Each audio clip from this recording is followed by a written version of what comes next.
بسم اللہ الرحمن الرحیم الحمد للہ والصلاة والسلام علی رسول اللہ اشہد ان لا الہ الا اللہ وحدہ لا شریک لہ واشہد ان محمدا عبدہ ورسولہ صلی اللہ علیہ وسلم۔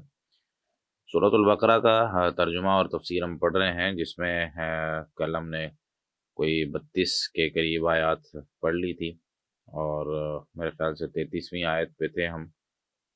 ترجمہ جو ہے وہ آج ہم نے جو لفظی ترجمہ اور سلیس ترجمہ پڑھنا ہے وہ 34 نمبر آیت سے پڑھنا ہے،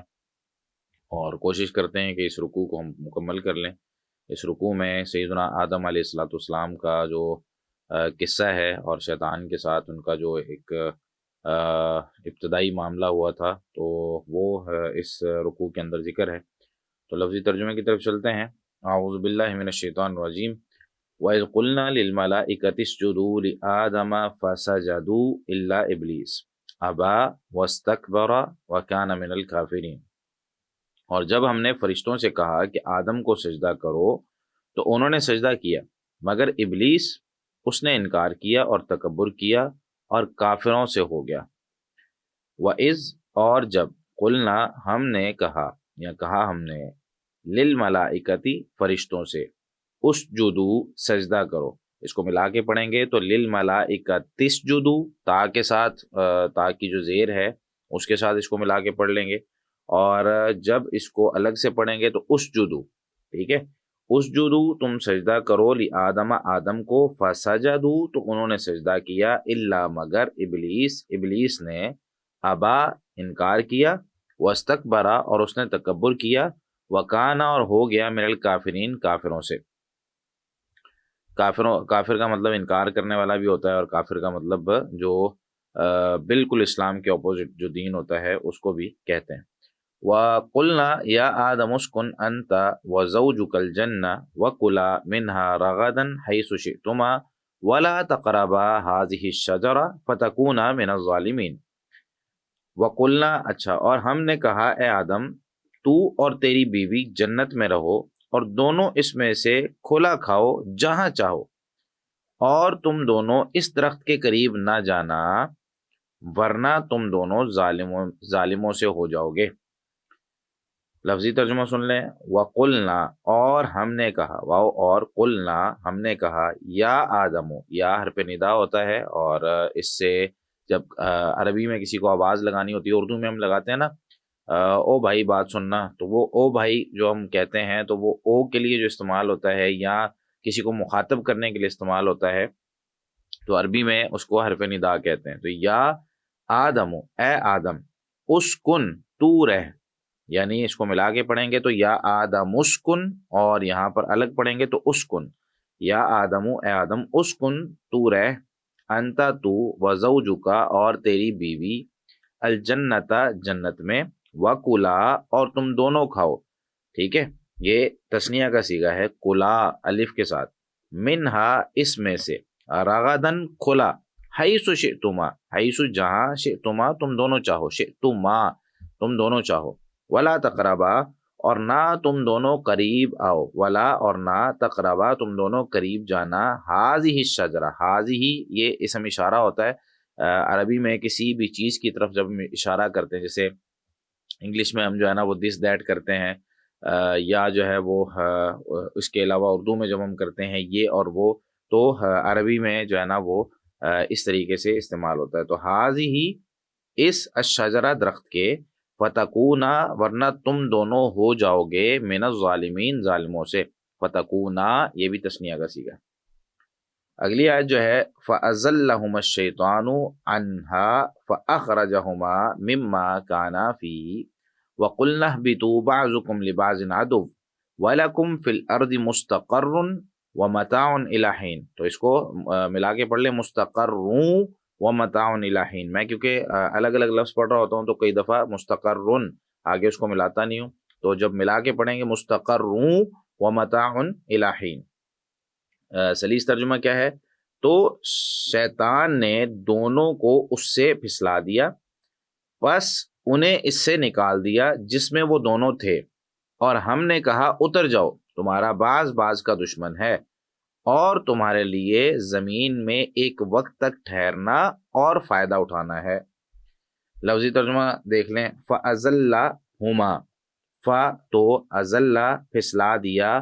ہما ان دونوں کو، الشیطان شیطان نے، انہا اس سے، فاخرجہما پس ان دونوں کو نکال دیا، مما کانا فیہی، مما اس سے، کانا کہ وہ دونوں تھے، فیہی جس میں، وقلنا واو اور قلنا ہم نے کہا، اہبتو پیچھے ہم نے پڑھا تھا اسکنو یا اسجدو، تو یہاں پر ہم اہبتو یعنی جو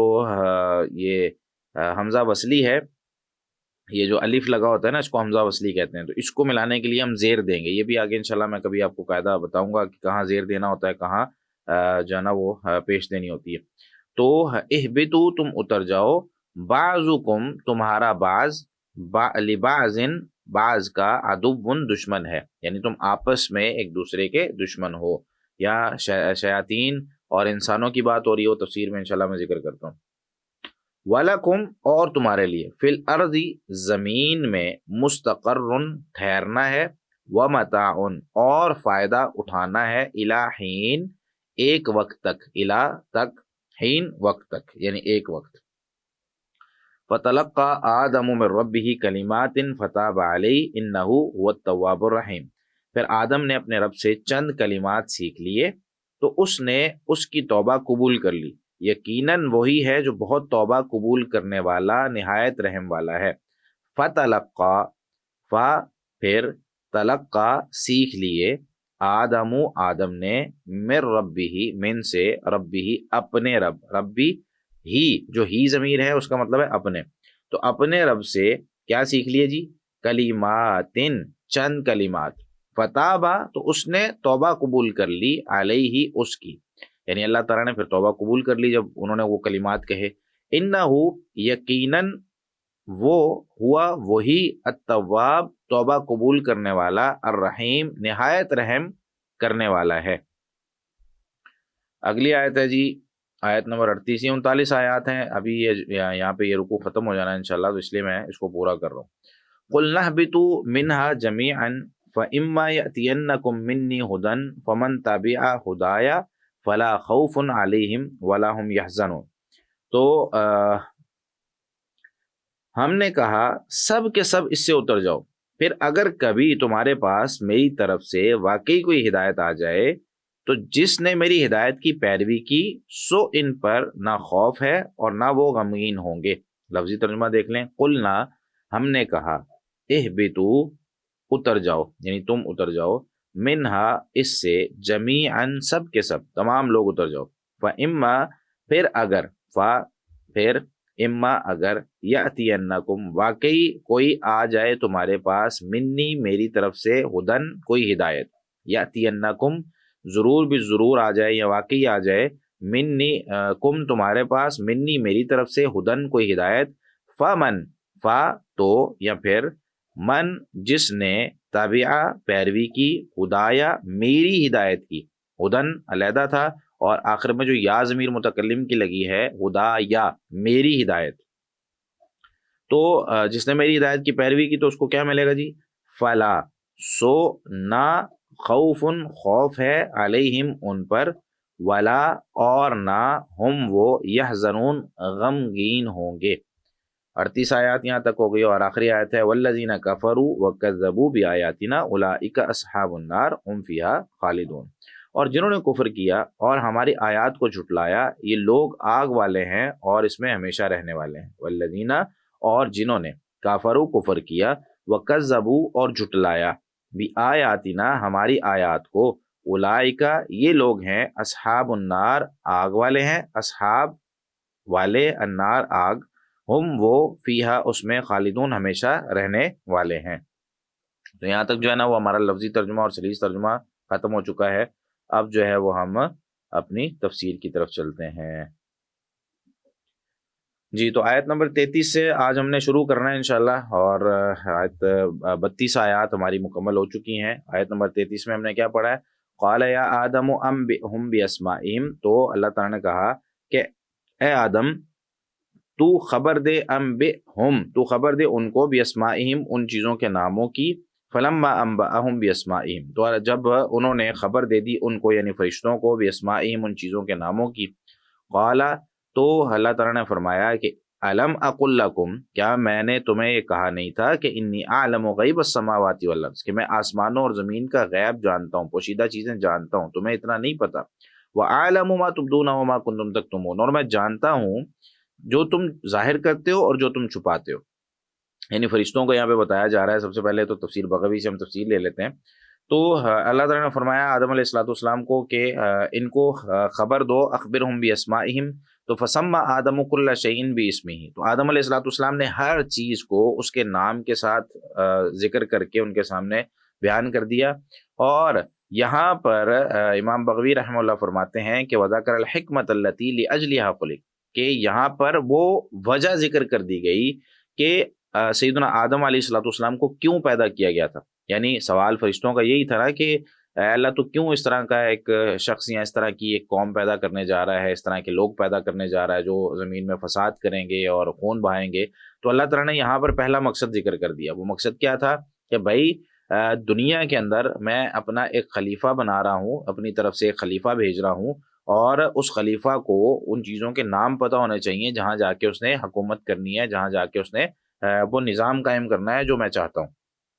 تو جب ان کو خبر دے دی نا ان چیزوں کے ناموں کی، تو پھر اللہ تعالیٰ نے کہا کہ اے میرے فرشتوں، کیا میں آسمانوں اور زمین کے غیب کو نہیں جانتا، اور جو چیزیں جو ہے نا مجھے پتہ ہے وہ تمہیں نہیں پتہ، اور ساری جس طریقے سے آیت میں ہے کہ جو تم چھپاتے ہو جو تم ظاہر کرتے ہو وہ سب مجھے پتہ ہے۔ تو یہاں پر فرشتوں کو ایک تو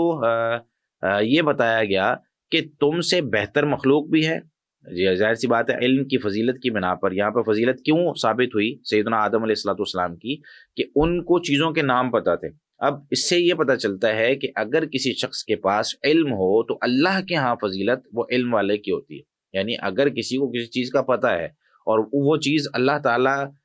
نے اس چیز کے بارے میں جاننے کا ہمیں جو ہے نا وہ یا تو حکم دیا ہوا ہے یا ہمیں کہا ہے کہ اس کے بارے میں سیکھو، تو ہم نے سیکھا۔ اب وہ چیز اگر ہم سیکھتے ہیں تو اللہ کے ہاں یہ شخص وہ مقرب بھی ہوتا ہے، یہ شخص مقام بھی رکھتا ہے۔ کیوں؟ کیونکہ اس نے کون سی چیز سیکھی ہے جو اللہ تعالیٰ کو پسند ہے۔ تو اللہ تعالیٰ نے سیدنا آدم علیہ الصلوۃ والسلام کو چیزوں کے نام سکھائے، اور فرشتوں کو وہ نہیں پتا تھا، تو اللہ تعالیٰ نے آدم علیہ الصلوۃ والسلام کی فضیلت کو کس طریقے سے ظاہر کیا؟ علم کے ذریعے۔ تو پتہ کیا چلا کہ جس کے پاس علم ہوتا ہے وہ فضیلت والا ہوتا ہے۔ اور پھر فرشتوں کو یہاں پہ یہ بتایا گیا کہ بھائی تمہیں جب چیزوں کا پتہ ہی نہیں ہے، تمہیں آسمان و زمین کے غیب کا نہیں پتہ، تمہیں جو ہے نا وہ ساتھ کھڑے فرشتے کا نہیں پتہ، تمہیں کسی کے دل میں کیا چل رہا ہے وہ نہیں پتہ، تو تم کیسے جو ہے نا وہ یہ دعویٰ کر سکتے ہو کہ سیدنا ابراہیم سیدنا آدم علیہ الصلوۃ والسلام کے پیدائش کا ہمیں کوئی مقصد پتہ ہے؟ تو یہ ایک طریقے سے اللہ تعالیٰ نے ان کو جو اپنا ایک تعارف تھا وہ بھی کروایا ہے۔ تو یہاں ہمیں بھی اللہ تعالیٰ کے اس تعارف کو یاد رکھنا چاہیے کہ اللہ تعالیٰ نے جو چیزیں پیدا کی ہیں اس کی حکمتیں کیا ہیں، جو چیزیں اللہ تعالیٰ نے پیدا کی ہیں اس کو چلانا کیسے ہے، جو چیزیں اللہ تعالیٰ نے پیدا کی ہیں اس کے فوائد اور نقصانات کیا ہیں، یہ اللہ ہی جانتا ہے۔ تو ہمیں ہر چیز کو اللہ تعالیٰ کے سپرد کر دینا چاہیے کہ مجھے جتنا پتہ چل سکا میں اتنا ہی جانتا ہوں، اس کے بعد اس کے اندر کی گہرائیاں کیا ہے اور اس سے کیا چیز میری زندگی میں آتی ہے یہ میں نہیں جانتا ہوں۔ اسی طریقے سے سورہ آیت نمبر 34 میں ہے وَإِذْ قُلْنَا لِلْمَلَائِكَةِ اسْجُدُوا لِآدَمَ۔ اب جب آدم علیہ الصلوۃ والسلام کو پیدا کر لیا، بنا لیا، اور اس کے بعد جو ہے نا سیدنا آدم علیہ الصلوۃ والسلام کی دوسری فضیلت یہاں پہ ظاہر کی جا رہی۔ پہلی فضیلت علم والی فضیلت ہو گئی، دوسری فضیلت یہاں پہ وہ یہ ہے کہ سیدنا آدم علیہ الصلوۃ والسلام کو جو ہے نا وہ یعنی فرشتوں کو کہا کہ سیدنا آدم علیہ الصلوۃ والسلام کو سجدہ کریں۔ تو وَإِذْ قُلْنَا لِلْمَلَائِكَةِ، پھر یہاں سے وہ چیز اس کا تذکرہ شروع ہو رہا ہے وَإِذْ قُلْنَا لِلْمَلَائِكَةِ، اور جب ہم نے فرشتوں سے کہا اسجدوا لآدم، تم سب آدم کو سجدہ کرو، فسجدوا، تو ان سب نے سجدہ کیا، الا ابلیس، مگر ابلیس نے کیا کیا بھائی؟ ابا، پہلا تو انکار کر دیا، واستکبر، دوسرا اس نے تکبر کیا، وکان من الکافرین، اور تیسرا وہ کافروں سے ہو گیا۔ تو پتہ کیا چلا کہ اللہ تعالیٰ نے کسی بھی چیز کی فضیلت اگر ظاہر کرنی ہو، بیان کرنی ہو، یا اس کی کسی بھی چیز کی فضیلت اللہ تعالیٰ بیان کر دیں کہ اس کی یہ فضیلت ہے، ہم اس کی سب سے پہلی بات تو یہ ہے کہ وجہ اس کی نہیں پوچھ سکتے کہ اللہ نے اس چیز کو فضیلت والا کیوں بنایا۔ جیسے ساری دنیا کے اندر اللہ تعالیٰ نے مسجدوں کو سب سے زیادہ فضیلت والا بنایا، اچھا مسجدوں میں بھی سب سے زیادہ بیت اللہ کو فضیلت والا بنایا ہے، پھر مسجد نبوی، مسجد اقصیٰ ہے. اسی طریقے سے اللہ تعالیٰ نے مہینوں میں رمضان کے مہینے کو فضیلت والا بنایا. اسی طریقے سے اللہ تعالیٰ نے انسانوں میں نبی کریم صلی اللہ علیہ وسلم کو فضیلت والا بنایا. تو اللہ تعالیٰ کس کو فضیلت والا بناتا ہے، کتنا بناتا ہے، یہ سوال کوئی نہیں کر سکتا. اللہ تعالیٰ جسے چاہے فضیلت والا بنا دے، جسے چاہے جو ہے وہ دنیا کے اندر ذلیل و رسوا کر دے. تو اس چیز کی بھی دعا اللہ تعالیٰ سے کرنی چاہیے کہ اللہ ہمیشہ، یعنی عزت اور ذلت بھی اللہ تعالیٰ کے ہاتھ میں ہے. اللہ تعالیٰ چاہے تو عزت دے دے اور چاہے تو کسی بھی شخص کو وہ اس کی عزت کو ختم کر دے. تو یہاں پر جب ہم نے فرشتوں سے کہا کہ تم سجدہ کرو آدم کو، تو ان سب نے سجدہ کیا سوائے ابلیس کے. ابلیس نے کیا کیا؟ ابا، انکار کیا، واستکبرا، اور تکبر کیا. تو پتہ کیا چلا، یہ جو علامات یہاں پہ ذکر کی جا رہی ہیں، جو صفات ذکر کی جا رہی ہیں، یہ سب ابلیس کی ہیں. آج بھی اگر کسی انسان کے اندر ہٹ درمی موجود ہے، انکار کرنا موجود ہے، یعنی قرآن و حدیث شریعت اس کے سامنے بالکل کھلی ہوئی پڑی ہوئی ہے، اور قرآن کی کوئی آیت اس کو سنائی جا رہی ہے، حدیث اس کو سنائی جا رہی ہے، اسے بتایا جا رہا ہے کہ نبی کریم صلی اللہ علیہ وسلم کا یہ فرمان ہے، وہ کیا کرتا ہے؟ انکار کر دیتا ہے، تکبر کرتا ہے آگے سے. میں نہیں مانتا جی، یہ پرانی شریعت ہے، یہ اس طریقے سے اس طریقے سے جو ہے نا وہ تم ہر جگہ پہ دین کی بات کرنا شروع کر دیتے ہو، اور اس طریقے سے تم نے جو ہے نا وہ بیڑا اٹھایا ہوا ہے. تو یہ چیزیں ہمارے معاشرے کے اندر چلتی ہیں اور ہوتی ہیں. تو یہ صفات وہ شیطان کی ہیں، اچھے انسان کی صفات یہ نہیں ہوتی. اچھے انسان کی صفات اگلے اس میں آ رہی ہیں. تو ابا واستکبر، اس نے انکار بھی کیا اور تکبر کیا اور کافروں میں سے ہو گیا. اچھا، تو زاد المسیر میں ہے کہ جو اللہ تعالیٰ نے فرشتوں کو حکم دیا کہ سجدہ کرو. اب وہ سجدہ کیسا سجدہ تھا؟ ہمارے ہاں یہ سوال پیدا ہوتا ہے کہ سجدہ کرنا تو منع ہے، سجدہ تو اللہ تعالیٰ کے سوا کسی کو کیا نہیں جا سکتا. تو اس دور میں بھائی یہ کون سا پھر سجدہ تھا؟ تو اس میں دو قول ہیں، لیکن صحیح قول یہی ہے کہ سجدہ جو ہے وہ جس طریقے سے ہم سجدہ کرتے ہیں نماز میں، اسی طریقے سے وہ سجدہ تھا، لیکن وہ سجدہ تعظیمی تھا. ایک ہوتا ہے سجدہ عبادت کا سجدہ، ایک ہوتا ہے سجدہ تعظیمی. تعظیمی سجدہ اللہ تعالیٰ نے پہلی امتوں میں رکھا ہے. اس کے دلائل کیا ہیں وہ میں آپ کے سامنے ذکر کر دیتا ہوں. تو دو قول ہیں. زاد المسیر میں کیا لکھا ہوا؟ وفی صفات سجودہم لآدم قولان. آدم علیہ الصلوۃ والسلام کو جو فرشتوں نے سجدہ کیا، اس میں دو قول ہیں. احدہما، ان دونوں میں سے ایک قول کیا ہے؟ انہ علی صفات سجود الصلاۃ، کہ وہ نماز والے جو سجدے تھے اسی کی طریقے سے وہ سجدہ تھا. وہو الاظہر، اور کہتے ہیں یہی بات زیادہ ظاہر ہے اور یہی بات صحیح ہے. والثانی، اور دوسرا، انہ الانحناء والمیل المساوی للرکوع، کہتے ہیں کہ دوسرا یہ کہ وہ جھکنا تھا. یعنی انحناء کہتے ہیں کسی، یعنی جھک جانا، اور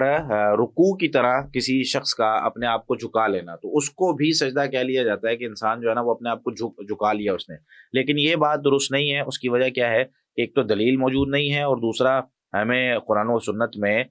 سجدہ کرنا جو تعظیمی سجدہ ہے وہ پچھلی قوموں میں اور بھی کئی ایک مثالیں ملتی ہیں، یہ کوئی پہلی مثال نہیں تھی.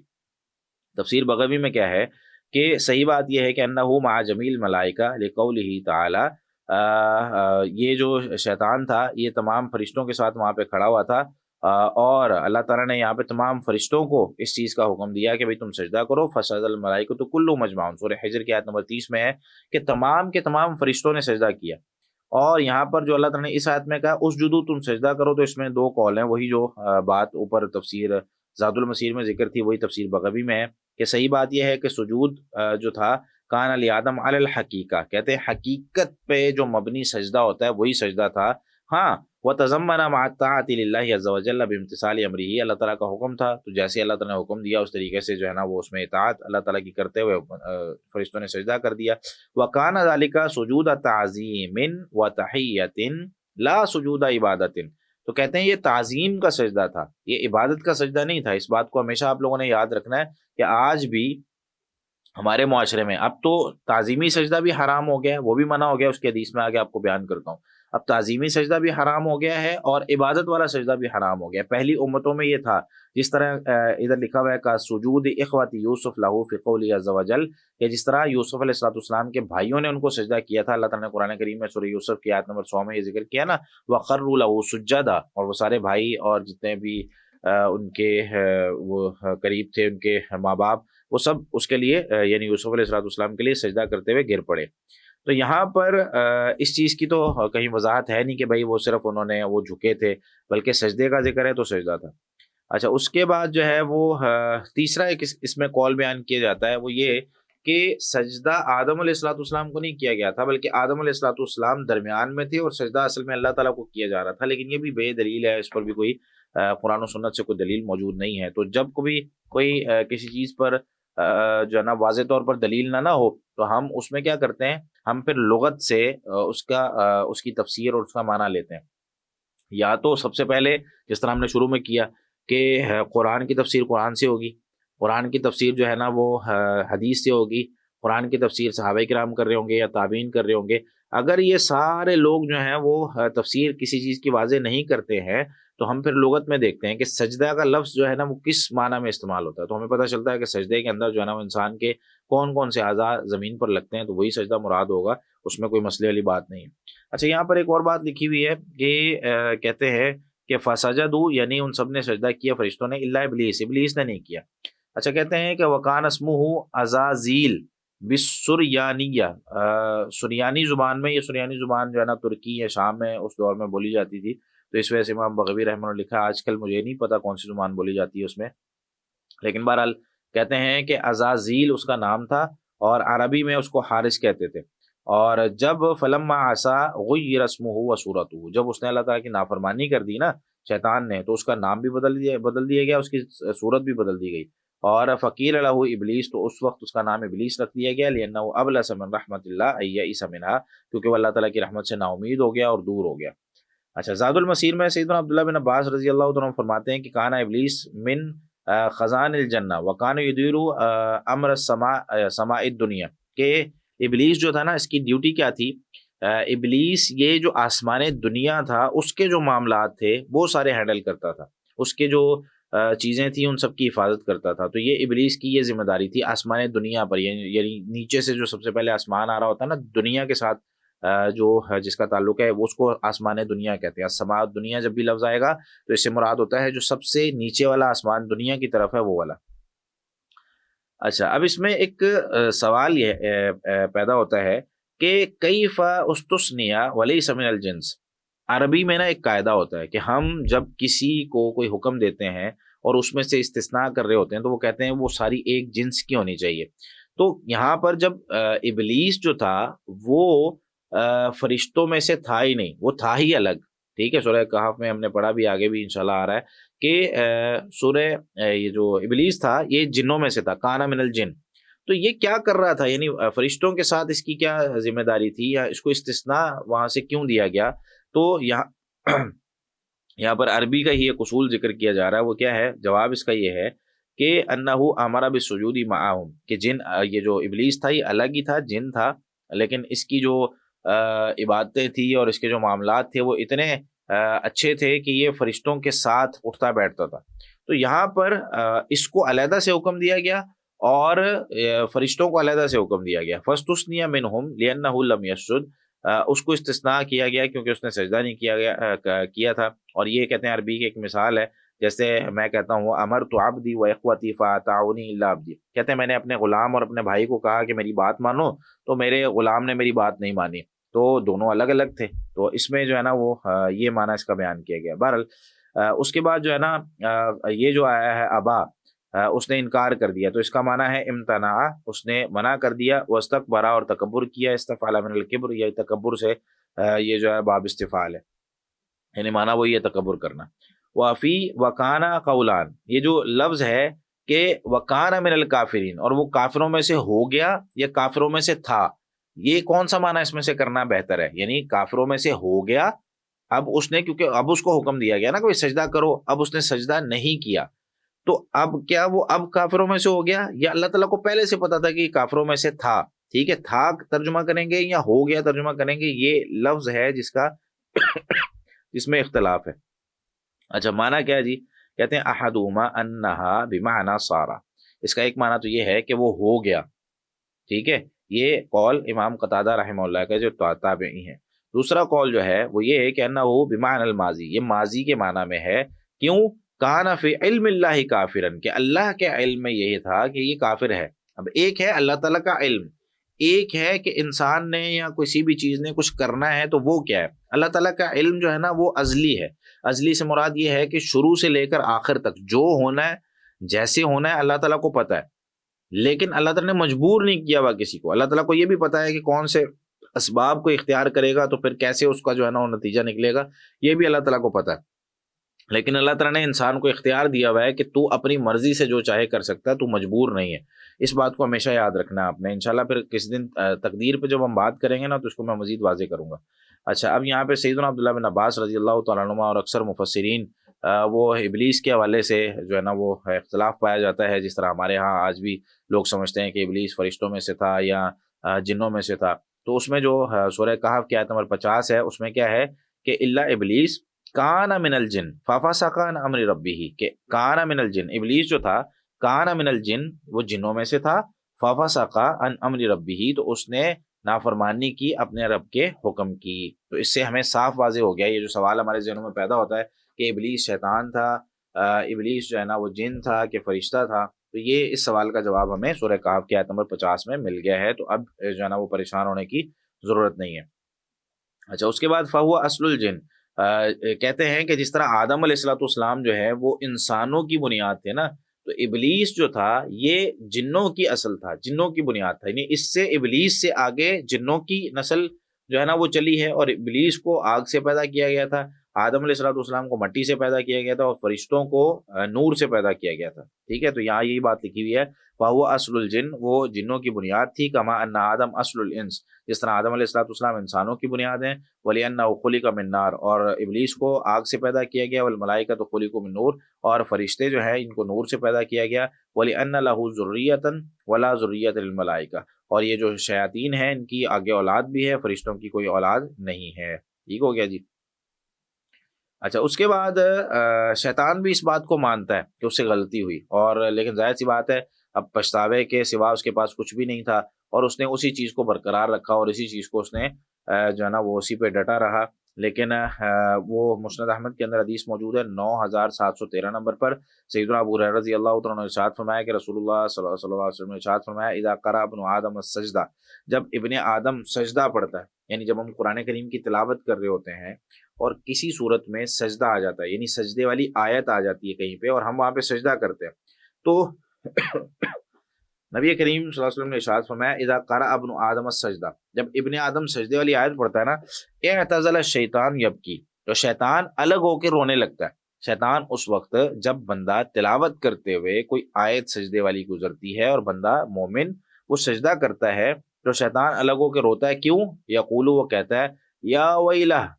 ہائے افسوس، امیرا بالسجود، اس انسان کو سجدے کا حکم دیا گیا، فسجدہ، اس نے سجدہ کر لیا، فلاح الجنہ، تو اسے اس سجدے کے بدلے جنت ملے گی. یعنی ایک حکم ہے اللہ تعالیٰ کا، اگر انسان نے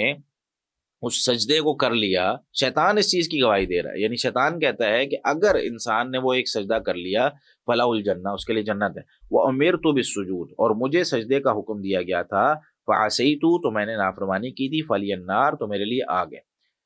پتہ کیا چلا کہ اللہ تعالیٰ کا حکم ماننا یہ بہت ضروری ہے، اور اسلام یعنی انسان کا عقیدہ اس پر جو ہے نا بیسڈ ہے. اور اگر انسان اللہ تعالیٰ کا حکم کو جان بوجھ کر نہیں مانتا ہے تو انسان کافر ہو جاتا ہے. اب دیکھیں نا شیطان نے کتنی ایسی باتیں تھی جو نہیں مانی تھی. شیطان نے ایک ہی بات، اس کا جو رویہ تھا نا، انسان کا رویہ ڈیسائیڈ کرتا ہے، یہ بتاتا ہے کہ بھائی یہ بندہ یہ صحیح طور پر، یعنی ایک ہوتا ہے غلطی سے کسی چیز کا ہو جانا، وہ الگ چیز ہوتی ہے. ایک ہوتا ہے تکبر، مجھے کس نے پکڑنا ہے، مجھے کس نے روکنا ہے، مجھے کسی نے کون سا کچھ کہنا ہے، میں نے پہلے بھی کیا، دیکھ تیرے بھائی نے یہ بھی کیا وہ بھی کیا، کبھی میں پکڑا نہیں گیا، کبھی کوئی اس طرح کا معاملہ نہیں ہوا کہ میں نے جو ہے نا وہ ہمیشہ میں اتنی میری آنکھوں میں جو ہے نا وہ تیزی ہے، میرے ہاتھوں میں تیزی ہے، میں کچھ بھی کرتا ہوں میں پکڑا نہیں جاتا. یہ والے کام نہیں کرنے چاہیے انسان کو. مومن بندہ ہے، مومن جو ہے نا وہ ہمیشہ اپنے آپ کو عاجز اور اپنے آپ کو مطیع اور فرمانبردار رکھتا ہے. دوسرے نمبر پر غلطی ہو جانا بڑی بات نہیں ہے، ٹھیک ہے. ابن آدم جو ہے نا خطا کار ہے. نبی کریم صلی اللہ علیہ وسلم نے یہ بات ارشاد فرمائی کہ کل بنی آدم خطاء وخیر الخطائین التوابون، جتنے بھی بنی آدم ہیں سب خطا کار ہیں، اور سب سے بہترین خطا کار کون ہوتا ہے؟ التوابون، جو غلطی کرنے کے بعد ڈٹ نہیں جاتے. یہ نہیں کہتے کہ بھائی دیکھ تیرے بھائی نے کیا کیا، دیکھ کوئی پکڑ نہیں سکا، یہ والے جملے نہیں کہنے. غلطی ہو گئی فوری طور پر معافی مانگے، اے اللہ مجھ سے غلطی ہو گئی، مجھے نہیں پتا چلا، یہ میں نے جان بوجھ کے کر دیا، میں اس پہ ڈٹ نہیں رہا، میں کھڑا نہیں ہو رہا، میں یہ نہیں کہہ رہا کہ میں نے یہ کر دیا، میں نے وہ کر دیا، اس طرح کے جملے ایک مومن بندہ نہیں بولتا ہے، ٹھیک ہے؟ تو شیطان والی صفت اپنے اندر نہیں لانی، اس نے ایک چیز کی نافرمانی کی لیکن رویہ اس کا کیا تھا؟ ابا واستکبر وکان من الکافرین۔ یہ والا رویہ اگر کسی انسان کا ہوگا تو نعوذ باللہ اللہ تعالیٰ ہمیں اس سے بچا کے رکھے کہ یہ نہ ہو کہ کوئی انسان شیطان کے جو ہے نا وہ درجے پہ پہنچے۔ تفسیر القرآن الکریم میں اس کی جو ہے نا وہ تفسیر جو موجود ہے وہ ہم پڑھ لیتے ہیں۔ سیدنا آدم علیہ الصلوۃ والسلام کی پہلی فضیلت علم ظاہر کی، یہ اب دوسرا شرف ہے کہ فرشتوں کو ان کے سامنے سجدہ کرنے کا حکم دیا، اور یہ صرف آداب بجا لانا یا تابع ہونا نہیں تھا بلکہ زمین پر پیشانی رکھنا تھا، کیونکہ سجدے کا حقیقی معنی یہی ہے، یہ عبادت کا سجدہ نہیں تھا، کیونکہ غیر اللہ کی عبادت تو شرک ہے جس کی اجازت کسی بھی امت میں نہیں تھی۔ پھر اللہ تعالیٰ نے فرشتوں کو شرک کا حکم کیسے دیا یا کیسے دے سکتا ہے؟ بلکہ یہ تعظیم کا سجدہ تھا جو پہلی امتوں میں جائز تھا، ہماری امت میں حرام ہے، جیسا کہ بعض پہلی امتوں میں بہن سے نکاح کرنا جائز تھا، اب حرام ہے، یعنی کچھ چیزیں پہلی شریعت میں تھی اب نہیں ہے، اللہ تعالیٰ نے اس کو حرام قرار دے دیا۔ شریعت ہماری جو ہے نا وہ اس میں جو نبی کریم صلی اللہ علیہ وسلم نے ارشاد فرمایا وہ اسی طریقے سے ہوگا۔ ایک حدیث آپ کو سنانے لگا ہوں کہ ہمارے اس دین میں اور ہماری شریعت میں جب نبی کریم صلی اللہ علیہ وسلم نے ارشاد فرما دیا کہ بھائی اب کوئی سجدہ نہیں ہے، نہ تعظیمی سجدہ نہ عبادت والا سجدہ، تو ہمارے ہاں جو سجدہ لوگ کروا رہے ہوتے ہیں ان لوگوں کو اس حدیث کو یاد کرنا چاہیے اور اس حدیث کو اپنے آس پاس بلکہ لکھ کے لگانا چاہیے، پوسٹ کرنا چاہیے، ہر جگہ پہ ہمارے سوشل میڈیا پہ یہ حدیث بہت زیادہ عام ہونی چاہیے۔ حدیث کیا ہے بھائی؟ سنن ابن ماجہ میں حدیث موجود ہے 1853 نمبر پر۔ سیدنا عبداللہ بن ابی اوفا رضی اللہ تعالیٰ بیان کرتے ہیں کہ معاذ رضی اللہ تعالیٰ عنہ جب شام سے واپس آئے تو انہوں نے نبی صلی اللہ علیہ وسلم کو سجدہ کیا۔ شام سے واپس آئے تو نبی کریم صلی اللہ علیہ وسلم کو سجدہ کیا۔ آپ صلی اللہ علیہ وسلم نے فرمایا معاذ یہ کیا ہے؟ تو کہنے لگے میں شام گیا تھا تو میں نے وہاں انہیں دیکھا ہے کہ اپنے پادریوں اور اپنے افسروں کو سجدہ کرتے ہیں، میں نے دل میں چاہا کہ ہم آپ کے ساتھ اسی طرح کریں، تو رسول اللہ صلی اللہ علیہ وسلم نے ارشاد فرمایا تم یہ کام نہ کرو۔ کیا فرمایا؟ یہ کام نہ کرو، کیونکہ اگر میں کسی کو حکم دینے والا ہوتا کہ وہ غیر اللہ کو سجدہ کرے تو میں عورت کو حکم دیتا کہ وہ اپنے خامند کو سجدہ کرے۔ یعنی اگر دنیا میں کسی کا مقام ہے، دنیا میں کسی کی فضیلت ہے تو وہ خامند کی ہے۔ اگر دنیا کے اندر جائز ہوتا نا کسی کو سجدہ کرنا تو میں عورت کو حکم دیتا کہ اپنے خامند کو سجدہ کرے، لیکن کیونکہ جائز نہیں ہے اب کوئی کسی کو سجدہ نہیں کر سکتا، نہ کوئی پیر فقیر، نہ کوئی جاہل صوفی، نہ کوئی جو ہے نا وہ کوئی بابا جی، نہ کوئی بزرگ، کسی کے سامنے جھکنا یہ جائز نہیں۔ اللہ تعالیٰ نے تو انسان کی عزت اور اس کا احترام بڑھایا ہمیشہ، یعنی انسان کو نا اللہ تعالیٰ نے غیر اللہ کی عبادت سے نکال کر وہ اللہ کی عبادت کی طرف، یعنی اللہ تعالیٰ نے نبی کریم صلی اللہ علیہ وسلم کے ذریعے سے اور آپ صلی اللہ علیہ وسلم کی جتنی تعلیمات آپ دیکھ لیں کہ جو بندہ ہے بندے کو غیر اللہ کی عبادت سے نکال کے اللہ کی عبادت کے ساتھ جوڑا جا رہا ہے، یعنی سوال کرنا ہے تو ڈائریکٹ اللہ سے، اذا سألت فاسأل اللہ، جب بھی آپ نے سوال کرنا اللہ سے کرے، وَإِذَا اسْتَعَنْتَ فَاسْتَعِنْ بِاللَّهِ، جب بھی آپ نے مدد مانگنی ہے اللہ سے مانگے۔ تو پتہ کیا چلا کہ توحید یہ ایک بنیادی جو ہے نا وہ انسان کے لیے اس کا عقیدے کی ایک بنیاد ہے کہ اگر انسان کی توحید خراب ہو گئی، اگر انسان نے اللہ کی عبادت میں کسی دوسرے کو شریک کر لیا اور اس طریقے سے کرنا شروع کر دیا کہ انسان جو ہے نا وہ غیر اللہ کے سامنے جھکنا شروع ہو گیا، اسے دعائیں کرنا شروع ہو گیا، اسے مانگنا شروع ہو گیا، اپنی نظر و نیاز، اپنی قربانیاں سب غیر اللہ کے لیے ہو گئی، تو میرے بھائی پیچھے پھر کچھ نہیں بچتا، نمازیں، روزے، حج، زکوٰۃ سب برباد ہو جائیں گے اگر عقیدہ برباد ہو گیا۔ اس لیے اس حدیث کو جو ہے نا وہ یاد کرنا بہت ضروری ہے۔ اچھا، اس کے بعد دوسری چیز کیا ہے؟ ابلیس فرشتہ نہیں تھا بلکہ جنوں میں سے تھا۔ سورہ کہف کی آیت نمبر 50 میں ہم نے یہ بات سن لی ہے۔ یہاں فرشتوں کو سجدہ کرنے کا حکم دینے کا یہ مطلب نہیں تھا کہ ابلیس فرشتہ تھا، بلکہ یہ کہ اسے حکم ہی نہیں دیا گیا تھا، بلکہ یہاں بات مختصر ہوئی ہے۔ سورہ اعراف کی آیت نمبر 12 میں تفصیل ہے کہ اللہ تعالیٰ نے فرشتوں کے علاوہ ابلیس کو خاص طور پر سجدہ کرنے کا حکم دیا تھا۔ کیسے ہے جی؟ سورہ اعراف کی آیت نمبر 12 میں ما منعک، کس چیز نے تجھے روکا ہے، اللہ تسجدا، کہ نہ تو سجدہ کرے، اذ امرتک، جب میں نے تجھے حکم دیا، جب میں نے تجھے اسپیشلی حکم دے دیا، الگ سے حکم دے دیا اور تجھے کہہ دیا کہ بھئی تو نے سجدہ کرنا ہے، تو تو نے کیوں نہیں سجدہ کیا؟ تو پھر جو ہے نا وہ آگے پھر اس کی بات جو ہے وہ آپ کو پتہ ہی ہے اس نے کیا کہا۔ تو یہاں پر ابلیس کے انکار کا باعث اس کا کبر تھا، تکبر تھا، اور سیدنا عبداللہ بن مسعود رضی اللہ عنہ بیان کرتے ہیں کہ رسول اللہ صلی اللہ علیہ وسلم نے ارشاد فرمایا وہ شخص جنت میں نہیں جائے گا جس کے دل میں ذرہ برابر بھی کبر ہوگا، جس کے دل میں ذرہ برابر بھی تکبر ہوگا۔ صحیح مسلم 91 نمبر حدیث ہے۔ تو پتہ کیا چلا کہ انسان کو نا اپنے اندر ایک صحابی آئے نبی کریم صلی اللہ علیہ وسلم کے پاس، آ کے کہنے لگے یا رسول اللہ ایک بندہ چاہتا ہے اس کے کپڑے اچھے ہوں، اس کا جوتا اچھا ہو، تو فرمایا یہ تو تکبر نہیں ہے۔ تکبر کیا ہے؟ باطر الحق و غمط الناس، حق بات کو جھٹلا دینا اور لوگوں کو حقیر سمجھنا، دو چیزیں، یہ بات یاد رکھیں۔ انسان نا اپنے اندر سے کہ میں ہوں، میں تہجد پڑھتا ہوں، میں فجر کی نماز پڑھتا ہوں، میں فلاں فلاں نمازیں پڑھتا ہوں، مجھے تو کوئی کچھ کہہ نہیں سکتا، ٹھیک ہے، میں مسجد کا چودھری ہوں، میں اپنے گھر کا چودھری ہوں، میں بڑا نیک ہو گیا ہوں۔ اس طرح بندے میں چاہے وہ دنیاوی اعتبار سے تکبر ہے، چاہے دینی اعتبار سے تکبر ہے۔ ایک ہوتا ہے خودداری، اچھا ان دونوں چیزوں میں فرق ہوتا ہے۔ خودداری اور چیز ہوتی ہے، خودداری کیا ہوتی ہے کہ بندے کو ضرورت ہے کسی چیز کی، بندہ پھر بھی نہیں مانگ رہا، بندہ کہتا ہے نہیں یار مجھے اگر ضرورت بھی ہے نا، میں اس چیز کو نہیں جو ہے نا وہ کسی کے سامنے ہاتھ جا کے پھیلاتا، کم میں گزارا کر لے گا، اور کوئی شخص اس کو دینے بھی آ رہا ہے وہ کہتا ہے نہیں بھائی نہیں اپنے پاس رکھو۔ اس کو خودداری کہتے ہیں، تکبر نہیں کہتے۔ تکبر کیا ہوتا ہے؟ انسان جو ہے نا وہ حق بات کو جھٹلانا شروع کر دے اور لوگوں کو حقیر سمجھنا شروع کر دے۔ یعنی اگر میرے پاس کوئی گاڑی آ گئی ہے تو میں محلے کے سارے لوگوں کو یہ سمجھنے لگ جاؤں، جس طرح آج کل ہمارے سوشل میڈیا پہ آپ کو ڈیلی کوئی نہ کوئی ویڈیو اس طرح کی نظر آ رہی ہوگی کہ کوئی بندہ جو ہے نا وہ گاڑی سے اترتا ہے، کسی نہ کسی کو جو ہے نا وہ مارنا شروع کر دیتا ہے، کوئی بندہ جو ہے نا وہ میں فلاں ہوں، میرا فلاں اسٹیٹس ہے، میری تلاشی کیوں لے لی، مجھے فلاں جگہ پہ جو ہے نا وہ رسوا کیوں کر دیا گیا، ایسے کر دیا گیا، ویسے کر دیا گیا، اور نیچے کا طبقہ جو ہے اس کو اتنا حقیر سمجھا جاتا ہے۔ تو یہ میرے بھائی تکبر ہوتا ہے۔ اس سے کیا کرنا ہے؟ اپنے آپ کو بچانا ہے۔ باطر الحق، حق بات جب پتہ چل گئی نا کہ یہ رسول اللہ صلی اللہ علیہ وسلم کی سنت ہے، پھر چاہے اپنی شادی ہو، جس طرح آج کل ہمارے ہاں ہوتا ہے، ہم کہتے ہیں یار ٹھیک ہے ہم مسلمان ہیں لیکن شادی بیاہ میں تھوڑا بہت چلتا ہے، پہلی شادی ہے خاندان کی یا آخری شادی ہے خاندان کی، لوگ کیا کہیں گے، ٹھیک ہے، حق بات پتہ چل گئی ہے پھر بھی جھٹلا رہا ہے، جان بوجھ کے جھٹلا رہا ہے کہ یار کوئی بات نہیں، کچھ نہیں ہوتا۔ تو یہ ہوتا ہے تکبر کے، انسان کے اندر نا تکبر ہے، اللہ تعالیٰ کو یہ پسند نہیں ہے۔ آیت نمبر 35 ہے وَقُلْنَا يَا آدَمُ اسْكُنْ أَنْتَ وَزَوْجُكَ الْجَنَّةَ، اور ہم نے کہا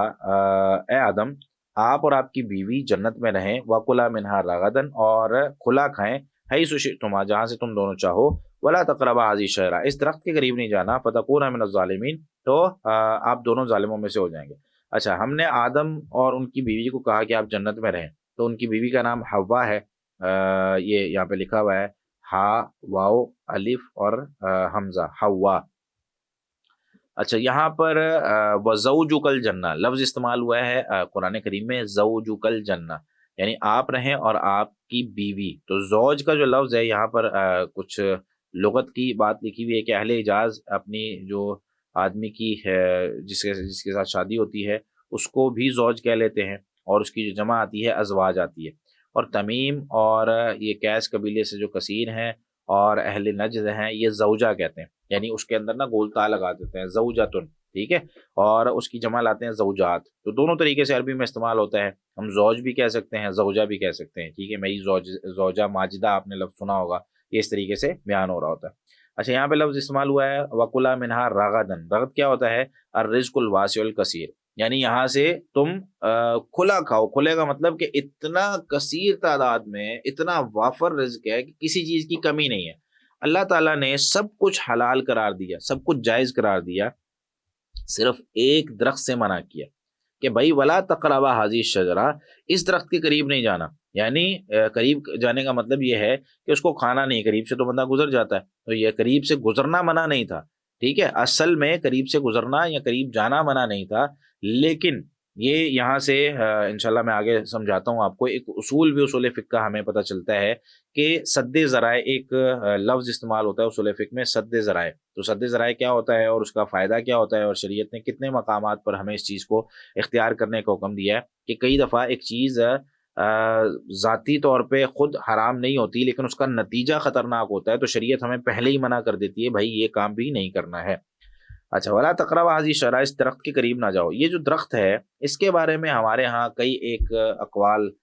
پائے جاتے ہیں، کوئی کہتا ہے جی گندم کا درخت ہے، کوئی کہتا ہے جی انگور کا درخت ہے، کوئی کہتا ہے جی وہ فلاں چیز کا درخت تھا۔ اس کے بارے میں خلاصہ یہ ہے کہ اس درخت کا نام نہ قرآن میں بیان ہوا ہے نہ حدیث میں بیان ہوا ہے، اور صحابہ سے سیدنا عبداللہ بن عباس رضی اللہ تعالیٰ عنہ کی طرف منسوب تو کیا جاتا ہے لیکن وہ سند کہیں ثابت نہیں ہو سکی، تو اس لیے جو ہمارے محققین ہیں تفسیر کرتے ہوئے، جو ہمارے کچھ محقق مفسر ہیں وہ یہ کہتے ہیں کہ وہ درخت کون سا تھا اس کا ہمیں نہیں پتہ ہے، ٹھیک ہے، اس کا نام نہیں پتا کہ وہ گندم تھا کہ وہ کوئی اور چیز تھی، وہ کیا تھا، ٹھیک ہے۔ سب سے پہلی بات تو یہ ہے کہ شجرہ گندم کا جو ہے نا وہ درخت اگر ہم اس کو استعمال کریں تو یہ تھوڑا سا بعید ہوتا ہے، تو گندم کا جو ہے وہ اس کے لیے شجرہ کا لفظ نہیں استعمال ہوتا، لیکن بہرحال کچھ لوگ اس کا ترجمہ کرتے ہیں تو ان سے یہی سوال ہوتا ہے کہ بھائی اس کی دلیل کیا ہے۔ تو اس میں جو 6 قول تفسیروں میں لکھے ہیں وہ میں آپ کو بیان کر دیتا ہوں۔ پہلا جی اس کا یہ گندم ہے، اور یہ عبداللہ بن عباس، عبداللہ بن سلام، کعب الاحبار، وہب بن منبع، قتادہ اور عطیہ اوفی اور محارب بن نثار، مقاتل، یہ ان سب کی طرف منسوب ہے، لیکن جو محققین علماء ہیں وہ کہتے ہیں کہ یہ قول بھی ثابت نہیں ہے۔ دوسرا جی اس سے انگور مراد ہیں۔ تیسرا قول ہے کہ اس سے جو ہے نا وہ انجیر مراد ہے، اور چوتھا قول یہ ہے کہ انہا شجرہ یقال له شجرۃ العلم، یہ علم کا ایک درخت تھا اس کے بارے میں، اور یہ بھی سیدنا عبداللہ بن عباس رضی اللہ عنہ کی طرف منسوب ہے۔ اور پانچواں یہ کہ یہ کافور کا درخت تھا، اور چھٹا یہ کھجور کا درخت تھا۔ اب یہ اتنے سارے اقوال جب تفسیر میں موجود ہیں تو ہمیں اس سے ہی اندازہ لگا لینا چاہیے کہ اگر کوئی حتمی بات ہوتی تو ایک چیز پر جو ہے نا اتفاق کر لیا جاتا ہے، کیونکہ نہ قرآن کی آیت میں کسی میں ذکر ہوا ہے، نہ حدیث میں ذکر ہوا ہے، اس وجہ سے بہت سارا اختلاف ہے، اور بھی کئی اقوال ہیں، لیکن یہ 6 قول میں نے آپ کے سامنے اس لیے بیان کیے ہیں تاکہ آپ کو اندازہ ہو جائے کہ اس کے بارے میں کوئی حتمی وہ فیصلہ نہیں ہے کہ وہ کون سا درخت تھا۔ اور اس کے بارے میں بھائی جاننا کیوں ضروری ہے، اس بات کو بھی ہمیشہ یاد رکھیں کہ اللہ تعالیٰ نے کہا کہ بھائی وہ ایک درخت تھا، اس درخت کے قریب نہیں جانا، بس ٹھیک ہے، اتنی سی بات۔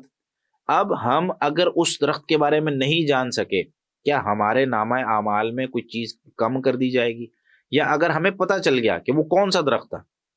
کیا اس کو جاننے کی وجہ سے ہمیں قیامت کے دن جو ہے نا وہ کوئی الگ اسٹیٹس ملنا ہے اور الگ جو ہے نا وہ کوئی مقام ملنا ہے؟ نہیں، یعنی اس کے ہونے نہ ہونے سے ہماری زندگی میں کوئی فرق نہیں پڑ رہا۔ اس وجہ سے ہمیں اس بات کو ہمیشہ یاد رکھنا چاہیے کہ اللہ تعالیٰ نے جن چیزوں کا ہم سے سوال کرنا ہے نا، ہمیں ان چیزوں پر فوکس کرنا چاہیے، ان چیزوں کی ڈیٹیل میں جانا چاہیے، ان چیزوں کے بارے میں سیکھنے کی کوشش کرنی چاہیے جن چیزوں کا سوال نہیں ہونا، جن چیزوں کا پتہ ہونا نہ پتہ ہونا برابر ہے، یا جو ہے نا اس سے عقیدے کا کوئی مسئلہ ثابت نہیں ہوتا، یا پریکٹیکل لائف میں کوئی ہمارا کوئی مسئلہ حل نہیں ہو رہا، تو بھائی اس چیز کی گہرائی میں جانا، جس طرح ہمارے یہاں کچھ مفسر کرتے ہیں کہ چلو جی ہم آپ کو بتاتے ہیں وہ درخت کون سا تھا، اچھا پھر کہاں سے گھما کے لائیں گے کہ یہ تھا وہ تھا، اچھا پھر گندم اگر ثابت ہو گئی تو گندم تو بہت پرانی ہے، جب جنت میں گندم موجود تھی تو اس کا مطلب یہ جنت کا پھل ہے، اور جو ہے نا وہ ہمیں بھی گندم کھانی چاہیے، اور پھر گندم کے فضائل شروع ہو جاتے ہیں، اور پھر گندم بیچی جا رہی ہوتی ہے ان فضائل کو بیان کرتے ہوئے۔ بھائی کون لوگ ہو؟ تو اس طریقے سے جو ہے نا وہ نہیں کرنا چاہیے۔ اچھا اس کے بعد جو ہے فتکون من الظالمین، تو تم ظالموں میں سے ہو جائیں گے۔ ظلم کسے کہتے ہیں؟ ظلم کی تعریف یہاں پہ لکھی ہوئی ہے، وضع الشیء فی غیر موضعہ، کسی چیز کو اس کی اصل جگہ پہ نہ رکھنا، یعنی ایک کام کسی بندے کو کہا گیا اور اس نے نہیں کیا تو اس نے وہ ظلم کیا۔ پھر اس کے درجات ہوتے ہیں، کچھ ظلم بہت بڑے ہوتے ہیں، کچھ ظلم چھوٹے ہوتے ہیں۔ کوئی مثال کے طور پر اب یہ یہاں پر میرے پاس موبائل پڑا ہوا ہے، تو میں نے موبائل کو اگر یہاں پہ میں ہمیشہ رکھتا ہوں، تو آج میں نے موبائل کو اٹھا کے یہاں پہ رکھ دیا، تو یہ تو نہیں بولے گا کہ مجھ پر ظلم ہوا ہے، بلکہ اس کی مثال تو یہ تو میری چیز ہے۔ پانی کا ایک گلاس ہوتا ہے ہمارے ہاں، ڈسپینسر یا کوئی پانی کا کولر کہیں پڑا ہوتا ہے، تو ہم کیا کرتے ہیں وہاں سے پانی کا گلاس اٹھاتے ہیں، کسی دوست نے پانی مانگا ہوتا ہے ہم اس کو جا کے دیتے ہیں، اور وہاں پہ گلاس وہیں پہ رکھ کے چلے جاتے ہیں۔ ہم گلاس کو اٹھا کے واپس اس کی جگہ پہ نہیں رکھتے، تو یہ بھی ظلم ہوتا ہے۔ یہ ٹھیک ہے کہ کئی ظلم اس طرح کے ہوتے ہیں کہ ان کا گناہ کوئی بہت بڑا نہیں ہوتا، یا گناہ ہوتا ہی نہیں ہے، وہ کوئی اخلاقی کوئی آداب کے زمرے میں آتے ہیں، تو ان کو اس کے ساتھ، لیکن کچھ ظلم اس طرح کے ہوتے ہیں لفظ اس پہ بھی ظلم بولا جاتا ہے، چھوٹی چیز ہو یا بڑی چیز ہو، جیسے شرک ہے، ان الشرک لظلم عظیم، شرک کو بھی سب سے بڑا ظلم کہا گیا۔ تو ایک ظلم اللہ تعالیٰ کی ناراضگی کا سبب بن رہا ہے، ایک ظلم لوگوں کی ناراضگی کا سبب بن رہا ہے۔ یہ ایک ظلم جو ہے وہ انسان اپنے ساتھ کر رہا ہوتا ہے، جیسے ایک چیز اس کو ڈاکٹر نے منع کی نہیں کھانی اور وہ کھا رہا ہے، تو یہ بھی اس کے ساتھ ظلم ہوتا ہے۔ یعنی وضع الشیء فی غیر موضعہ، کسی چیز کو کرنے کا حکم، ہم لوگ ظلم کر رہے ہوتے ہیں اکثر و بیشتر اپنی ڈیوٹی کے ساتھ، مثال کے طور پر 8 گھنٹے میری ڈیوٹی ہے، میں 6 گھنٹے کام کر رہا ہوتا ہوں، تو یہ بھی ظلم ہوتا ہے۔ کئی دفعہ جو ہے نا وہ میں ظلم کر رہا ہوتا ہوں اپنے فیملی کے ساتھ، کئی دفعہ میں ظلم کر رہا ہوتا ہوں اپنی جو ہے نا وہ کسی دوست کے ساتھ، تو ہر چیز یعنی اس کو ہم اس طریقے سے، یہ جو ڈیفینیشن ہے اس کو ظلم تو کہا جائے گا، لیکن کون سا گناہ والا ہے کون سا نہیں، تو یہ ایک الگ موضوع ہے۔ اچھا اس کے بعد جو ہے نا وہ یہاں پر جس سوال کا جواب میں نے پہلے دے دیا وہ یہ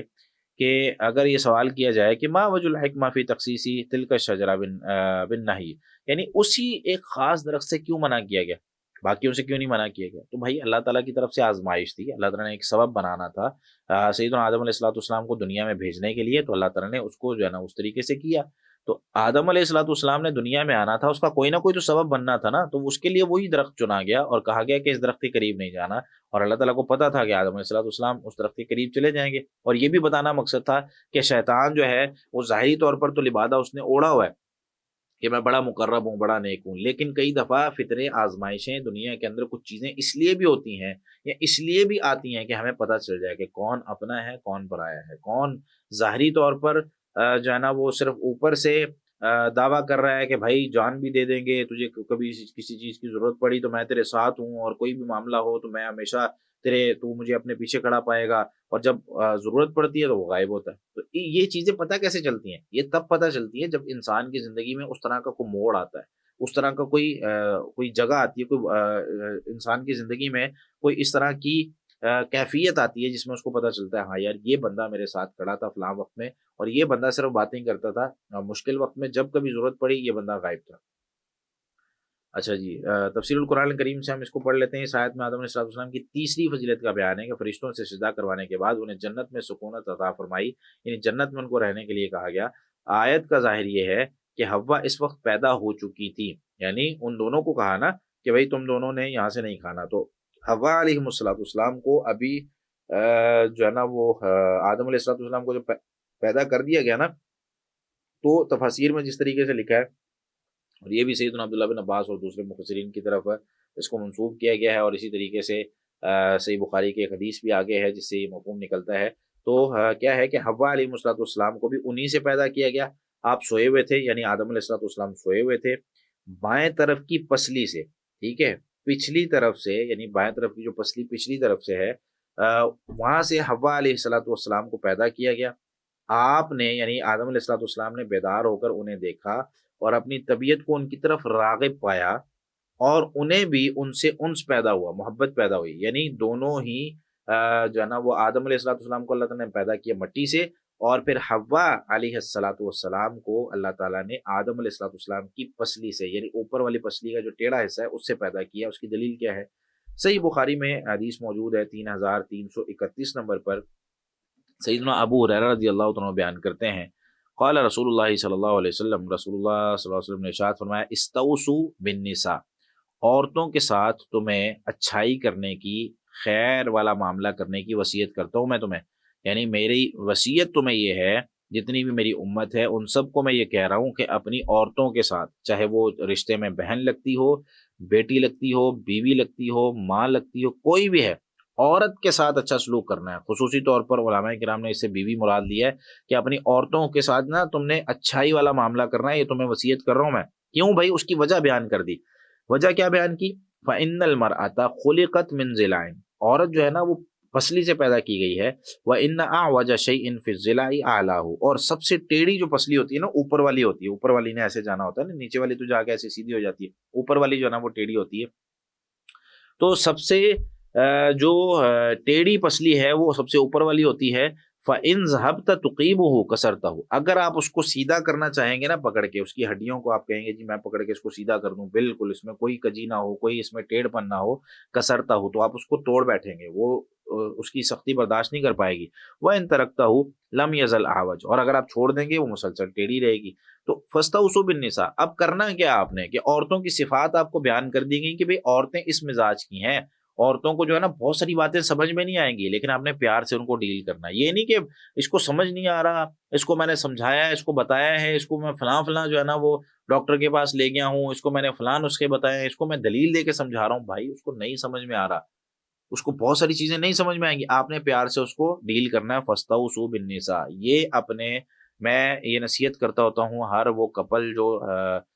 شادی کرنے والا ہوتا ہے یا کر چکا ہوتا ہے، نئے نئے جو ہمارے بچے ہوتے ہیں، نوجوان ہو رہے ہوتے ہیں، ان کو کہ بیٹا آپس میں ایک دوسرے کے ساتھ رہنے کے جو اصول ضابطے اسلام نے دیے ہیں، جو اللہ نے ہمیں بتائے، ان طریقوں سے رہو گے نا کبھی گھر نہیں ٹوٹیں گے۔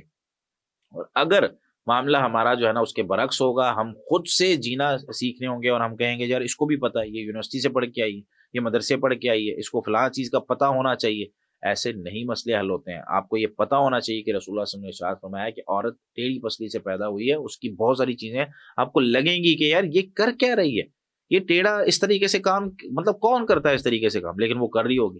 اچھا, اس میں عورت کی نا, جو ہمارے معاشرے میں کچھ لوگ اس حدیث کو بیان کر کے کہتے ہیں جی عورت تو ٹیڑھی پسلی سے پیدا ہوئی ہے, یہ عورت کی ہمیں یہ بتایا گیا ہے کہ بھائی اس میں عورت کو یہ نہیں بیان کرنا کہ تم جو ہے نا وہ ٹیڑھی پسلی سے پیدا ہوئی ہو, اس میں اس کی تقصیر نہیں ہے, اس میں اس کی حفاظت ہے. یعنی عورت کی کمی نہیں اس میں بیان کی جا رہی, اس کی حفاظت اور اس کے ساتھ خیر والا معاملہ کرنے کے لیے ہمیں نصیحت کی جا رہی ہے. جیسے ایک چھوٹی سی مثال میں آپ کو دیتا ہوں. ایک مطلب کچھ دوست ہیں, وہ اکٹھے ہو رہے ہیں 10 سال بعد کسی جگہ پہ, اور ان میں سے ایک دوست جو ہے نا اس کی کہیں ایکسیڈنٹ ہوا تھا اور 2 سال پہلے اس کی ٹانگیں وہ کٹ چکی ہیں. اب وہ ایک ویل چیئر پہ یا عام کرسی پہ بیٹھا, ویل چیئر والا اس کو چھوڑ کے چلا گیا. اب وہ دوست ایک آتا ہے, وہ آ کے پہلے اپنے دوست کو کھڑا کرتا ہے, گلے لگاتا ہے, دوسرے کو گلے لگاتا ہے, تیسرے کو گلے لگاتا ہے, اور اٹھ کے اس طرح زور سے ملتا ہے. چوتھا جس کی ٹانگیں نہیں ہے نا, اس کو اٹھانے لگتا ہے تو ساتھ والا دوست کہتا ہے نہیں نہیں اس کو نہیں اٹھانا, اس کی ٹانگیں نہیں ہے. اب یہ جو اس نے بتایا نا اس کی ٹانگیں نہیں ہیں یا اس کی ٹانگیں ٹوٹ چکی ہیں, یہ اس کا عیب بیان کرنے کے لیے, اس کی بے عزتی کرنے کے لیے نہیں بیان کیا, یہ اس کی حفاظت کے لیے بیان کیا کہ بھائی آپ جو اس کو اٹھا رہے ہو آپ اس کو نہ اٹھاؤ. کیوں نہ اٹھاؤ؟ کیونکہ اس کو اس سے تکلیف ہوگی. یہی مثال جو ہے نا وہ عورتوں کے لیے بیان کی گئی ہے کہ ہمیں بتایا جا رہا ہے کہ بھائی تم نے ان کو کس طریقے سے چلانا ہے. اس کا یہ مطلب نہیں کہ ان کو ہمیشہ جو ہے نا وہ ان پر اعتراض کرتے رہو کہ تم ٹیڑھی پسلی سے پیدا ہوئی ہو اور یہ ہے وہ ہے. تو یہ والا اس مسئلے کو سمجھنے کی ضرورت ہے. پھر معاشرہ ہمارا بہت پیار اور محبت کے ساتھ چلتا ہے, اور ہم لوگ ایک معاشرے کے اندر بہت اچھی ایک نسل جو ہے نا وہ اس دنیا کو دے سکتے ہیں, اور بہت اچھے لوگ دے سکتے ہیں. اللہ تعالیٰ سے دعا ہے کہ اللہ تعالیٰ ہمیں سمجھ کر عمل کرنے کی توفیق عطا فرمائے. تو یہاں تک جو ہے نا اس کو رکھتے ہیں.